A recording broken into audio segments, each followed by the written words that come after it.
прашање која цена ќе ја платиме и колкави ќе бидат последиците. Ние секогаш апелиравме дека треба да имаме проактивен однос, особено од чинителите на власта, од кои очекуваме повеќе конкретни чекори. Тие чекори би можеле да бидат во правец на динамизирање на одредени процеси во државата, овозможување на одредена поддршка и едноставно сите солидарно да го поднесеме овој терет кој од една страна е наметнат од надворешни фактори, а еден дел е и создаден, ние во континуитет имаме проблем со реализација на одредени работи како капиталните инвестиции, одредени структурни реформи и така натаму, сметаме дека е внатрешна последица. Ве изненади или очекувано беше ова непродолжување на мартовскиот пакет? Па, искрено да бидам, ме изненади. Очекувавме дека можда ќе има одредено продолжување.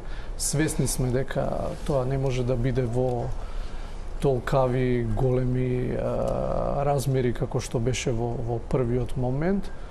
Меѓутоа, сепак моментумот дека треба да се ублажат ударите, очекуваме да на некој начин биде амортизирано. Генерално сега, како што господин Гацов веќе објасни, значи сега имаме еден моментум каде што се врати нивото на данок на она нормално ниво. Тука генерално највеќе го чувствуваме сите, граѓаните. Меѓутоа, јас со оглед дека доаѓам од реалниот сектор, ние сега ова зголемување на цените на нафтата го гледаме на еден подруг начин, во контекст како очекуваме како ќе се врши зголемување на цената на нафтата, така очекуваме да врши притисок и на другите енергенти кои ни се влезни компоненти нас во стопанството. И тука очекуваме, особено според најави на одредени политичари во регионов, дека на вистина есента и зимата може да бидат прилично проблематични во тој временски правец, така да тука очекуваме брзи реакции. Тука во однос на цената на електричната енергија се очекуваат повторно скокови. Сега е летен временски период каде што се намалува трошењето на електрична енергија по неколку основи, меѓутоа зимата е секогаш проблематичен временски период и сега доста компании во нашава земја се свртеа кон инвестирање во обновливи извори на енергија. Тука имаме доста проблеми во смисол бирократски процедури. Процедури оформени на тој начин што може да допринесат до едноставно блокирање на одредени институции. Во моментов, за да инсталирате една таква централа за обновливи извори, вие треба да побарате градежна дозвола. Неофицијално во една од скопските општини има толку барања, веќе се на граница на издржливост. Значи, тука дефинитивно веднаш треба да се реагира со одредени мерки. Она што најмалце чини пари... Тука се и граѓаните, нејасно е зошто доцни она можност и менување на правилниците за И за мене е нејасно, јас очекувам тие правилници што е можно побрзо да се донесат и побрзо да се имплементираат тие мерки. Ние како реален сектор воопшто не бевме среќни со овие ребаланси кога гледаме кратење на капиталните инвестиции, а зголемување на трошоците за администрација и останати расходи. Значи, ние по она наша економска здрава логика на која се темелиме 30 на години како функционираме во реалниот сектор, ние очекувавме спротивен правец на делување. Кратење на трошоците врзани со администрацијата, зголемување на капиталните инвестиции. За жал, неофицијални извори очекуваме дека и ова проектирано ниво на капитални инвестиции можда во следниот период нема баш така да излези и веќе има одредени најави дека и тој дел ќе се редуцира. Тука на вистина сме разочарани во однос на тоа и очекуваме малце делување во друг правец, да се покажи малце храброст, да се зголемат напорите во смисол да се креираат трајни вредности. Тука се институциите треба да си превземат мерки доколку некој навистина не ги исполнил своите обврски, Меѓутоа познавам компании кои од 6 пакети мерки не искористија ни еден пакет мерки или сметаа дека процедурата е сложена или сметаа дека во тој момент достоинствено немаат потреба да користат од тие мерки. Значи имаме различни случаи. Имаше и вакви случаи како што веќе ги споменавте. И генерал... Имаше компании кои што инвестира.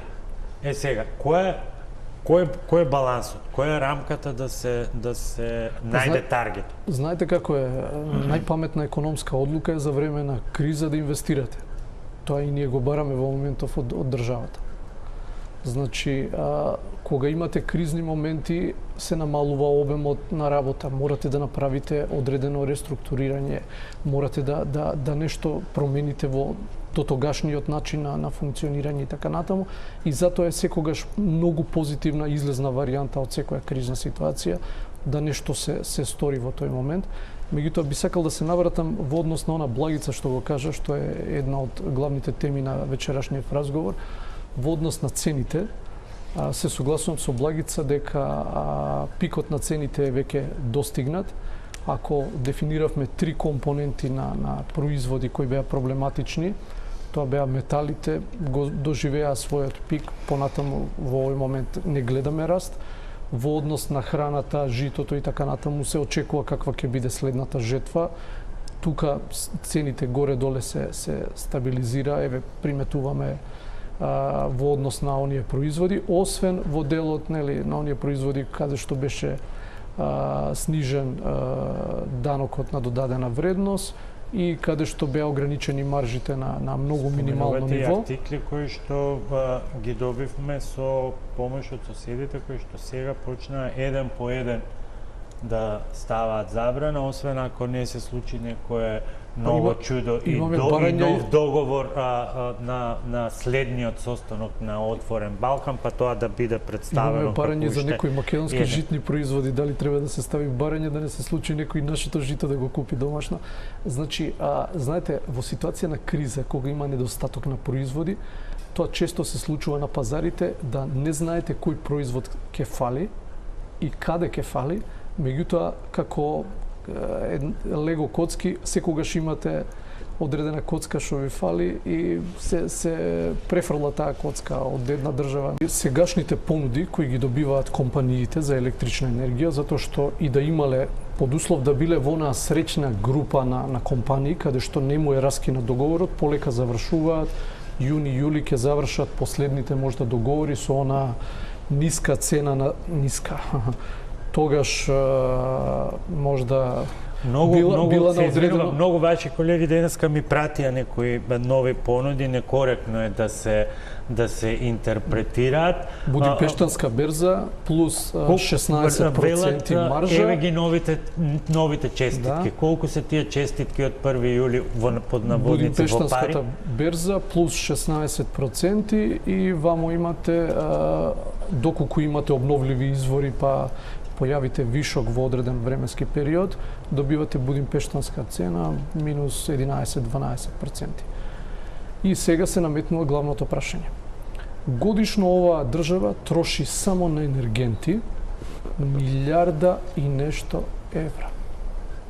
Дали таа милиарда и нешто, оваа земја главен символ е сонцето, сега во овој момент имаме одлична прилика да го искористиме тоа сонце, и од таа милиарда и нешто реално не можеме 100%, меѓутоа можеме 3-40% да намалиме, дали ќе останат како средства, доход во оваа земја секоја година за понатамошни инвестиции и благосостојба на Тоа се планови кои што владата ги има на среден и на долг рок. Можат ли тие да се трансформираат на краток? Ние не можеме да сватиме колку време треба една едноставна уредба да се промени. Например, Со таа едноставна уредба да објасниме една процедура која што трае 3,5 месеци, вие треба да ја скратите на со барањето на градежни дозволи, јас сум сигурен на месец дена или на 15 дена, тоа значи дека некој во администрацијата треба да седне да работи. Поради зголемениот интерес за поставување на фотоволтаични системи, може да се случи и следново. Толку многу барања за градежни дозволи ќе се бараат по општините, ние може да ги изблокираме, така да се изразам, општините со барања, дури и за изградба на одредени деловни објекти, згради и така натаму, да немаат капацитет да ги издадат. Значи, тој капацитет на тие референти, луѓе кои ги работат, е лимитиран. Значи, тука за нешто кое навистина не излегува од габаритите на објектите, станува збор, се поставува во имот кој е собственост на таа компанија и така натаму.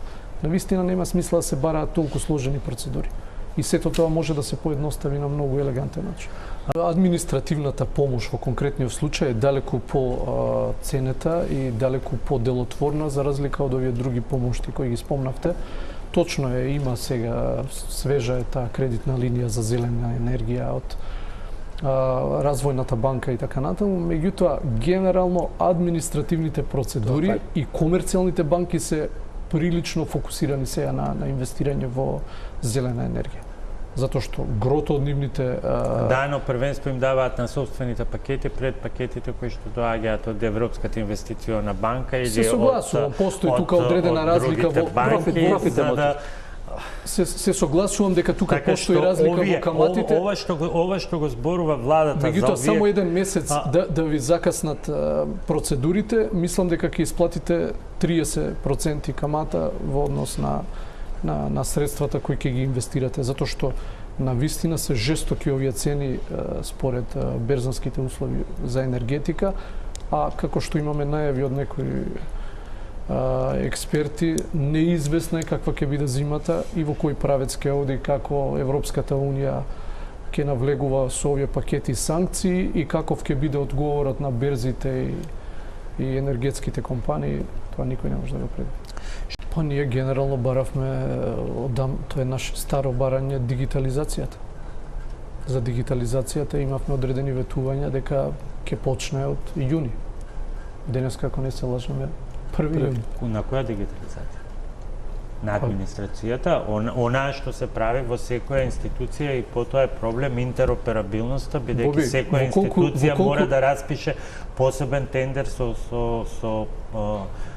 провизија, па потоа системите не можат да се спојат. Боби, во колку институции денеска за да добиете некој документ треба да отидете, формулар, па оди уплати, па процедури кои навистина немаат смисла.